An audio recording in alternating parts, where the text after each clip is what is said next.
కాయిటివ్ media. రాష్ట్ర రాజకీయాల్లో కాంగ్రెస్ ప్రభుత్వం ఏర్పడిన తర్వాత అభివృద్ధి పదంలో దూసుకెళ్తుండగా ఇప్పుడు తాజాగా సీఎం రేవంత్ కి కొత్త చిక్కు వచ్చి పడింది. గులాబీ పార్టీ నుంచి 10 మంది ఎమ్మెల్యేలను అయితే కాంగ్రెస్ లోకి చేర్చుకున్నారు. కానీ వారి వ్యవహారంలో తలెత్తిన వివాదం నుంచి మాత్రం అధికార రేవంత్ సర్కార్ బయటపడలేకపోతుంది.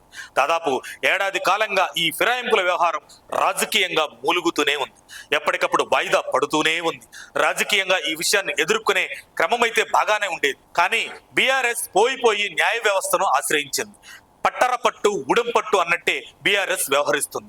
ఏదేమైనా తెలంగాణలో 2 స్థానాలకు ఉప ఎన్నికలు ఖాయమని రాజకీయ వర్గాలు గట్టిగా నమ్ముతున్నాయి. అనర్హత వేటు వేయకపోయినా ఇద్దరితో రాజీనామాలు చేయించే పరిస్థితులు ప్రభుత్వానికి వస్తాయని ప్రస్తుతం జరుగుతున్న పరిణామాలను బట్టి అంచనా వేస్తున్నారు. దానం, కడియం సహా మరో 8 మంది రేవంత్ గుట్టికి చేరారు. అయితే ఆ 8 మంది తాము బీఆర్ఎస్ లోనే ఉన్నామని చెప్పి ఎలాగోలా తప్పించుకుంటున్నారు. కడియం, దానములకు ఆ అవకాశం లేక ఉక్కిరి బిక్కిరి అవుతున్నారు. సుప్రీంకోర్టు ఆదేశం మేరకు తెలంగాణ స్పీకర్ గడ్డం ప్రసాద్ ఇప్పటికే 8 మంది ఎమ్మెల్యేల విచారణ పూర్తి చేశారు. మిగిలిన 2 దానం నాగేందర్, కడియం శ్రీహర్లకు సమాధానం చెప్పాలని నోటీసులు జారీ చేశారు. అయితే వారు సమాధానం చెప్పలేదు. కానీ వారికి కాస్త సమయం కావాలని లేఖ పంపారు. దీంతో అదిగో ఇదిగో రాజీనామా అంటూ వార్తలు జోరందుకున్నా వారు రాజీనామా చేసింది లేదు. దానం నాగేందర్ కాంగ్రెస్ తరపున లోక్సభకు పోటీ చేశారు. కడియం పోటీ చేయకపోయినా ఆయన బీఆర్ఎస్ లో ఉన్నానని చెప్పుకునేందుకు సిద్ధంగా లేరు.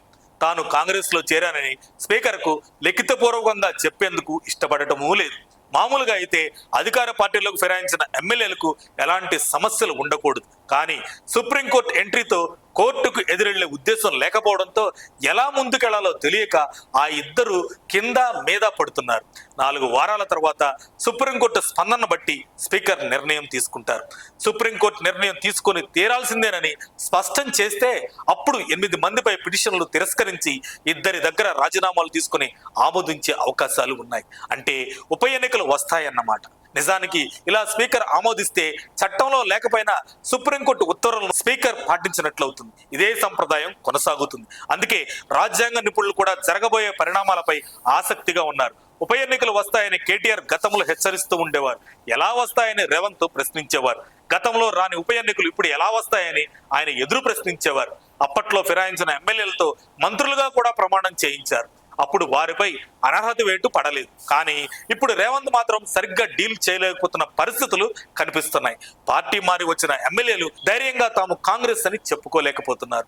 ఇద్దరు విషయంలో ఉప ఎన్నికలు ఎదుర్కోవాల్సిన పరిస్థితి. ఆ 2 నియోజకవర్గాల ఉప ఎన్నికలను ఆపగలిగితే రేవంత్ సక్సెస్ అవుతారు. లేకపోతే ఆయన బీఆర్ఎస్ వ్యూహాన్ని ఎదుర్కోలేకపోయారన్న డ్యామేజ్ వస్తుందంటున్నారు విశ్లేషకులు. మరి చూడాలి, స్పీకర్ చేతిలో రేవంత్ సక్సెస్ ఉండనుందా లేక డ్యామేజ్ జరగనుందా త్వరలోనే తేలిపోతుంది. మరిన్ని అప్డేట్స్ కోసం మా కాయ్ టీవీని సబ్స్క్రైబ్ చేసుకోండి. మా వీడియో కనుక మీకు నచ్చినట్లయితే లైక్ చేయండి, షేర్ చేయండి. మీ విలువైన అభిప్రాయాలను కామెంట్ బాక్స్లో తెలియజేయండి.